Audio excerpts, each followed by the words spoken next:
படியருகில் சேர்க்கணும். யாத்திரையில் துணையாக நீ இருந்து காக்கணும். பத்திரமா 18ஆம் படியருகில் சேர்க்கணும்.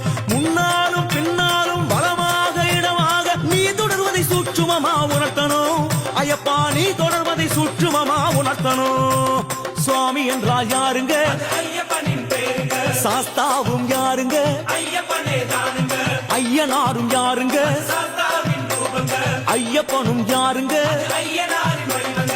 சாஸ்வதமானவா ஸ்ரீதர்ம சாஸ்தா, சத்தியமானவா ஹரிஹரனின் புத்ரா.